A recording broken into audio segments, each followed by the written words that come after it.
Welcome back to Dr. Sellers Educate. We're happy that you're back as you continue on your journey towards C&E success. If this is your first time here, welcome. We are Dr. Sellers Educate, and our mission is to support every single nurse educator to get certified. If you're returning, welcome back. We're happy that you're coming back to check out all of our snapshots.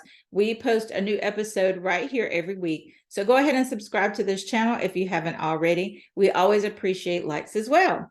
We're continuing on our journey looking at how we evaluate our students. And in this specific episode, why do we evaluate our students? What does the content that we look at to close our knowledge gaps say about the evaluation process and what steps we should follow? We're going to be pulling from content in chapter 23 in Billings and Halstead. This is the 6th edition. So if you have an older edition, just know that the pages may be off by a couple of numbers. We're going to start on page 439, and let's go ahead and take a look at our content for our time together today. We are honing in on what are those specific cognitive domain measures that you're going to be taking a look at as you close your knowledge gaps. We like to use Canva content. If you are not familiar with Canva, it is primarily a free technology that you can use. There are some upcharges, but if you just head over to canva.com, you can set up a free account using your university email, or you can choose to upgrade.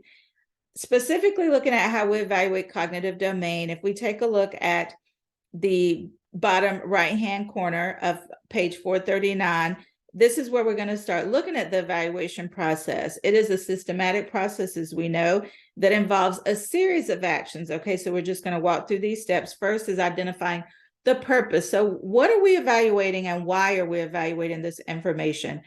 What is it that we want to focus on evaluating? What specific concepts are we hoping to measure? Is that content aligned with the specific resources that we have taught in our class, as well as the content we have referenced as we talk to our students about specific learning objectives throughout our courses? We are, of course, selecting the evaluator as step number 3. Step number 4, we want to choose the design, the framework, the model. Okay, that's what we're going to jump into as we look at the cognitive domain and how we evaluate it. What is the instrument that we're going to choose? What does the evidence say about the instrument that we're going to choose? So that's step number 5. And then we walk through collecting the data as step 6, interpreting that data, which is a really important part of the process when we look at the cognitive domain.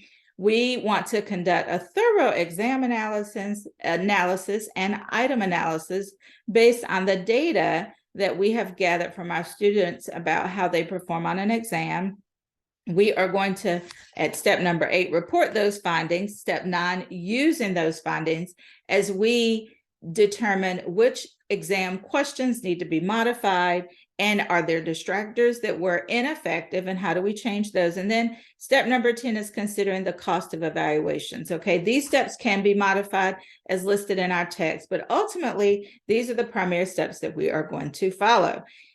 We're celebrating Carolyn. Actually, for the last few weeks, she let us know 3 months ago that she was successful on the C&E exam. And we wanted to share this testimonial really because Carolyn gave some great insight about her journey. She talked about the fact that she used several of our resources, including boot camps, self-paced exam review, and watched many of our YouTube episodes. We launch a new episode right here as a snapshot every single week, okay? And you want to subscribe so you can be alerted every single time there's a new episode.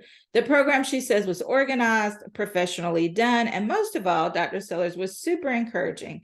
The resources and content she provided align well with the exam domains and helped me identify and address gaps in my learning. I would recommend Dr. Sellers Educate to anyone with a C&E exam on their to-do list. So if that is you, if this is on your to-do list, you are in the right place. And we are going to first take a look at a question that's going to kind of get your thought processes moving as we look at specifics related to the cognitive domain. Reliability measures the ability of the exam to produce dependable and consistent outcomes. It may be reported on the exam analysis as A, standard deviation, B, reliability index, C, Coode-Richardson coefficient, or D, relatability coefficient. If you chose Coode-Richardson coefficient, you are correct. C, if you chose relatability coefficient, that was a distractor. Not sure if you chose it or not, but if you did, choose one of the other distractors, the incorrect key, I highly encourage you to join us right here during our Exam Analysis Master Series. We will have 2 events. On November 15th is the first one, and then in November 22nd will be our second one. And if you can't show up live, we don't want you to stress about that. We know it can be a busy time of year right before Thanksgiving. You can go ahead and scan this QR code, and it will direct you to the registration link. And if you're watching this episode after that time frame, you can always reach out to us. You can still have access to this really important content. Okay, so that's the great news, is that this QR code will always be available so you can access the resources you need to close your knowledge gap. As we wrap up this episode, we want to take a look at Bloom's taxonomy. This is specific to the cognitive domain. Just as a refresher, we start our students oftentimes at the bottom in our level 1 fundamentals health assessment courses, where they are recalling facts, they're studying concepts, they're memorizing vital signs. And then we scaffold students learning fairly quickly as they move up the level, the learning levels is what I like to call them, of the cognitive domain, ultimately to reaching the top level, which is creating where they are producing new or original work, such as concept maps, looking at those relationships to patient outcomes, or even nursing care practices and how patients respond. All right, so that's just as a refresher. And then to wrap up, we're going to look at page 440, purposes of evaluation.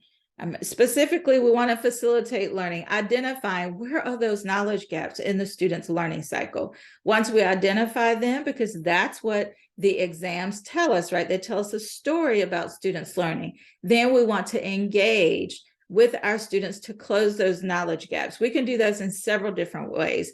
One great way to do that is through exam reviews. We want to pull our students together, have conversations about what not only were the facts, the quantitative measures, but what are some of those qualitative elements that our students are telling us about the exam? Was there a gap between the content we reviewed and we listed as a reference or a resource that they were completing during their independent learning time, whether it's a reading assignment or an interactive activity through a discussion board or watching a video perhaps? So was there a gap between the content we provided and the content we evaluated? We want to engage in those qualitative conversations with our students.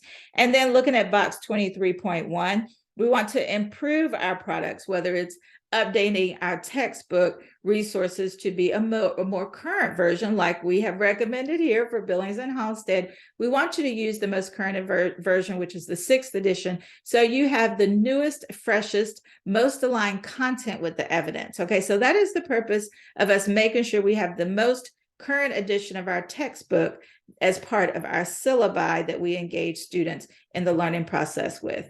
All right, that is our time for today. We hope that this episode has been helpful. As always, reach out to us if you have questions. We can be found at info@drsellerseducate.com, or you can head over to our website where you will find a lot of information to help you close your knowledge gaps. All right, so we have enjoyed you all being here, and we hope that this has been one episode that will close a learning gap for you, and we will see you here next time. Have a great week, everybody. Bye-bye.